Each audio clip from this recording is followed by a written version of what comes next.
Have you seen that really productive debate between Rose Wrist and DM? All right. I guess I'll have to talk about that real quick. I watched some of your discussion with Demonmama. I was duped. You duped me. You really did, Rose Wrist. You want to know why? Because I sat there for, I shit you not, almost an hour before I realized, looking at the comments, that the first half you treated like an interview, and only in the last half did you really confront Demonmama on anything. So, after realizing that I had wasted that much time on the interview portion, I then proceeded to skip to the moment where things change. And then, like most of these conversations where people are trying to argue with Demonmama, I was a little bit disappointed. Not you, mind you. Not really. Because you try to conduct yourself fairly well, right? You do start to fall for things, though. You do fall into like little traps, right? And she lays these out for you, right? Demonmama and has a strategy similar to what Destiny did a lot more. I don't know if he still does this now, where the analogy I like to use is that he is somebody with iron lungs. He's got like really crazy strong lungs, and he can hold his breath for a long, long time and handle pressure and whatever. So what he does is he grabs you and he jumps into a pool with you, and you sink and you sink and you sink, and it's this big diving pool, and we hit 10 meters, 20 meters, 30 meters. We're feeling the pressure. He just drags you down, and he's unfazed by the pressure or the length of time underwater. So he's just waiting until you finally hit that moment where you crack and you need to go back up to the surface and you start fucking flailing and you go crazy, right?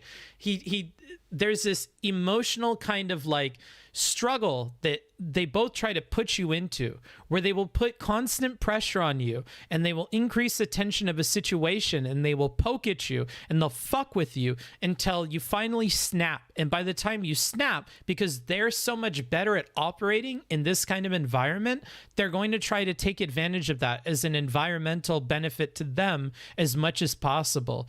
So they're constantly like fucking with you, and they're trying to tickle you and get you to spit up all the air that you have, right? Because if they can just get you to start drowning and freaking out, then they're going to get points off of you for that, right? Like, she says shit to you like, do you really think that was a good question? I'm asking it. But the reason why she's able to ask you if something like one of the questions you posed where you gave an either or, where the either is something that's not really good at all, right? Is not necessarily a very good version of her position, and the or is something that's obviously good, right? You set her up with this so then she can comment on it, and then she says, can I ask you an honest question? Are you getting flustered with this conversation? Right? She's gonna put, oh, look at that, you get a little blue in the face. Are you struggling? Are we very, very deep? Are you running out of oxygen there? Right? Like, she knows what's going on with the pressure she's putting on in a conversation, and the second she sees that you're kind of giving into that pressure, she's gonna capitalize on that. And when I started to see that she was winning on capitalizing on that from you,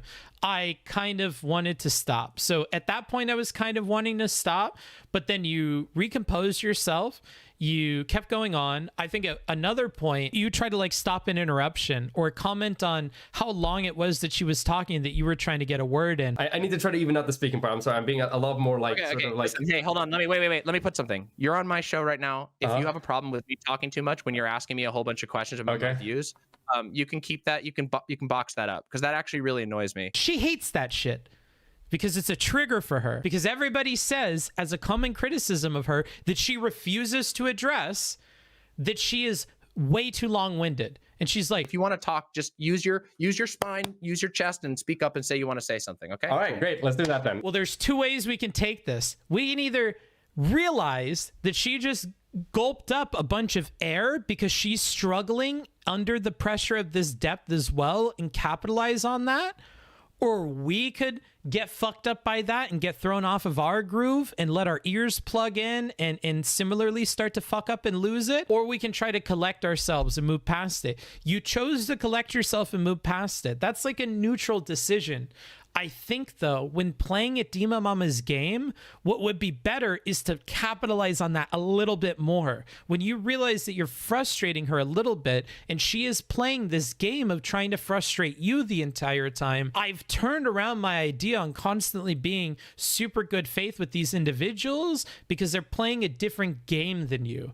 It's like you both have different rules you've set out before you for having the conversation, and you have to be firm and resolute in whatever it is that you choose to do.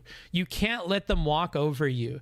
And you let her walk over you at a couple of points there, and then seeing how that stunned you for a bit, and then you like tried to jump in and whatever, that's not helping you because that's not how you have conversations.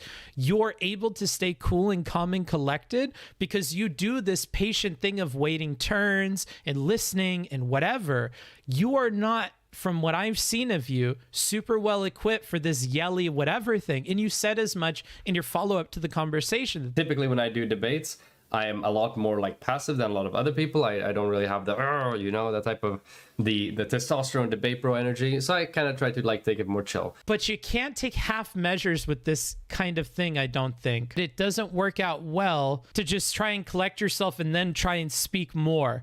Because like all it's going to do is it's going to put more pressure on you to like try and interject more and try to speak quickly. And the quicker and quicker you're speaking, the more and more you're losing air and the deeper and deeper we're sinking. And like I had to stop watching at some point because I didn't feel like that was working necessarily, but it could have worked out very differently. It's just like when I see that she starts to play this game with people and I don't have like a lot of faith in the person's approach that they're taking, I just stop watching. Like when I was watching the Scrub King handle it, I really wanted to keep watching because Scrub King was doing such a good job because Scrub King was flustering her. A world where men already get an incredible amount of attention from women and then also abuse that would solve the problem. You think men get a lot of positive attention from women spontaneously in a non-romantic way? Yep. Some men do. Yep.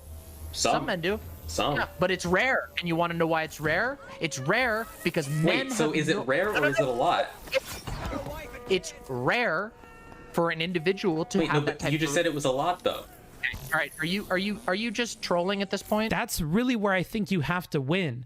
If she's going to put all this pressure on the conversation, she is hurt just as much by getting flustered as you are.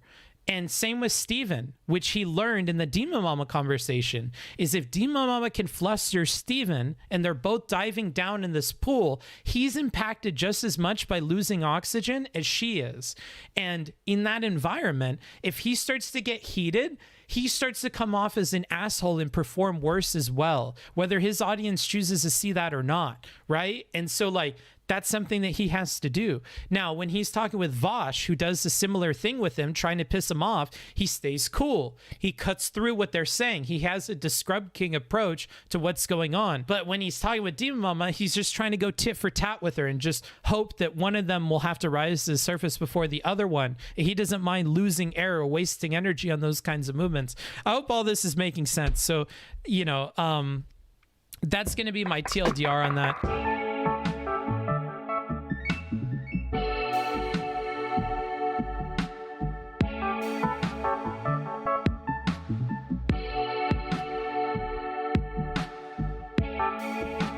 I cannot believe that we are still talking about the school shit. Even DemonMama doesn't want to keep talking about the school shit.